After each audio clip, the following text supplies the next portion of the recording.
everybody, my name is James Davies and I want to talk to you about 3 very different photographs that use different cameras and different types of film. So the first photograph is this black and white image of a guy kind of sunbathing.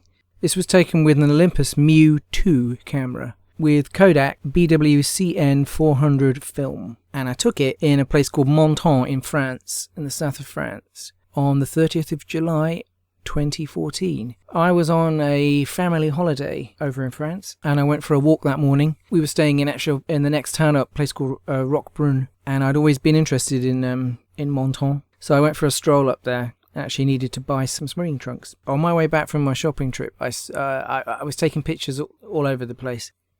The MjuII has a little cord on it, and when I used to use it as my camera, I'd fix it to my backpack so that I could just reach for it whenever I needed to. And the south of France has so many photographic possibilities, and I knew by this time I'd shot a fair bit of this Kodak BW400CN film, and I just knew it worked in the MjuII. I'd also shot loads of rolls of films in the MjuII, and I knew what I was getting, which is a nice situation to be in. I remember someone years ago saying, "How do you become a good photographer?" And they just said, take lots and lots of pictures, and on any roll of film, and at least one will come out okay. But the good thing about that is that when you start to take lots of photographs, more than one come out okay once you know what your tools are capable of.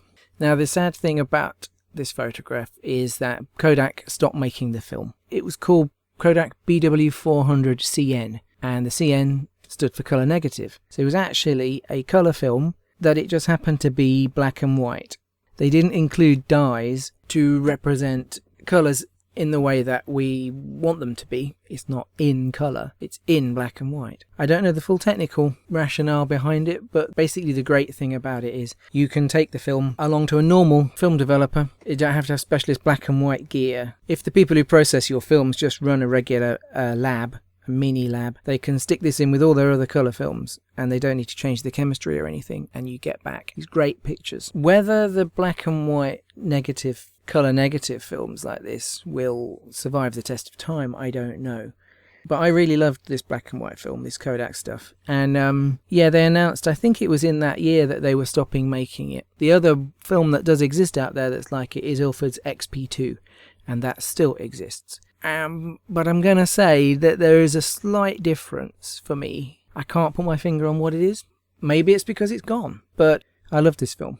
I've still got some in my fridge. I bought my last 2 rolls actually in New Zealand, and things this sort of stuff's expensive out in New Zealand, but I just thought I've got to have it, so I still have some left. But anyway, what did I like about this picture that made me want to take it? As I discussed in a previous photo chat vlog, I like seeing different parts of the world, and if I've been to a different part of the world and I can show it to somebody else, then I'll try and do that. So not only does this look, it doesn't look like where I live, it definitely looks like a different part of the world. I like the sign with the French language on it. I like the candid street photography aspect of catching the guy having a little sunbathe. I like the fact that there were 2 benches identically and I could position them in this kind of clock face thing going on. Obviously, when you're down by the seaside, you've got a fantastic horizon. And even though this is black and white film, there's something about it. You can tell that it was a bright, sunny day. So it was just great. And it was one of those things where I knew when I'd taken the picture that it was going to be cool. And I didn't have this developed for months after the trip. But as soon as I got the pictures back, it was like, yeah, that one worked. That was good. So the second picture in this trio of images comes from New Zealand. I mentioned that I'd bought my last rolls of Kodak BW400CN film in New Zealand, and this picture was taken on that trip. The picture was actually taken on the morning of March the 30th, 2015. I know the dates on these pictures, even though I have the films developed, can sometimes be developed months and months after I went on the trip. It's really easy to remember the dates and times of pictures when you have a digital camera or a camera phone, because I'm always taking pictures with those 2 types of things as well as these film pictures, and I just go back and look up the some sort of corresponding image.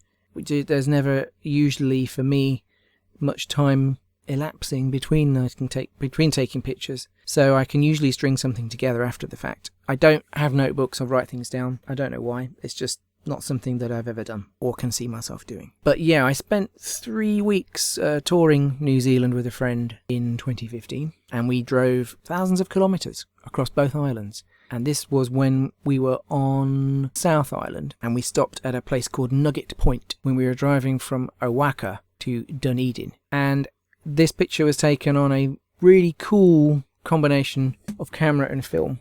It's a plastic camera called the Vivitar Ultra Wide and Slim, and the film was expired Kodak Ektachrome 160T. Again, that film no longer exists. It hasn't been made for a long time by Kodak. I was able to buy I bought about 15 or 16 films from a shop in the USA. I was visiting the States and went in a camera shop, and they had got a whole box full of expired films that were selling for like $1 each. And I went crazy and bought a lot of them. Possibly bought even more than 16, actually, now I come to think of it.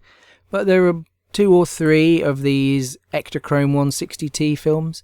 So again, as with the first photo vlog chat, the T stands for tungsten. So the film was balanced as if you were going to be shooting with a tungsten light, which is of course gives an orange cast if you've ever experimented with that sort of thing. But with it being Ektachrome, which means it was a color reversal film, which means ultimately you were meant to make slides from it. I didn't do that. I sent it off to my regular photo processor and they cross-processed it, which means that they put it through normal color negative chemistry. They didn't change anything in their photo lab. They just stuck the film through. And it came out like this, which is it has this pinky hue. And normally cross-processed films go crazy towards green and purple. They also tend to be very contrasty. And there's something about this tungsten balanced film that doesn't do that. It doesn't look like regular color negative film at all when it's cross-processed, but it doesn't look like crazy cross-processed. Has a very sort of early 90s look to it in my mind. This combination of films with this particular camera turned out a lot of really nice photographs, and I used it on three really cool trips. I took the same combination of camera and the same type of film. In this particular case, yeah, I had the Vivitar Ultra Wide and Slim, which it has become a classic camera. It's 35mm, and it was just made by Vivitar, as they do with so many cameras, to be a little pocket plastic camera. But that ultra wide thing is the key thing about it. It's got a 22, let me just check, I've got one right here. It is a 22mm lens, which gives these lovely wide angle shots, and you get the characteristic vignetting in the corner, which are these little dark patches in a corner of the films. And somehow, in combination with this tungsten balanced slide film that you cross process, you get this look. And what is this look? Well, it's a lighthouse on the coast of New Zealand. The interesting thing about this place is it's called Clutha, the sort of neighbourhood or the area, which to me, I mean I could be completely wrong, but it sounds kind of Scottish. And New Zealand, although it's all the other way around the world, it has a huge Scottish cultural influence, because lots of people from Scotland emigrated there when they were establishing the country. But even though all the rocks and all the plants are completely different, their native flora and fauna are nothing like the British Isles. From time to time you'll come across this bit of landscape, and you could be up in the Highlands. Of course, Lord of the Rings was filmed in New Zealand, and there's also an element of that coming through in this picture. I can tell you that it didn't look like that when we stood there. I've got some pictures on the camera phone, and it just looks like a regular kind of a day. So I looked out with this pink bloom and this very subtle colouring of the foliage and sort of inky looking sea. And yeah, it's just an incredibly evocative photograph. I lucked out when I took it, I really did. And in contrast, we have this picture. What can I say about this photograph? There's the facts, which is that I took it at some point in summer 1991, when I was much, much younger. And I was using a plastic toy keychain camera, and it took 110 format film.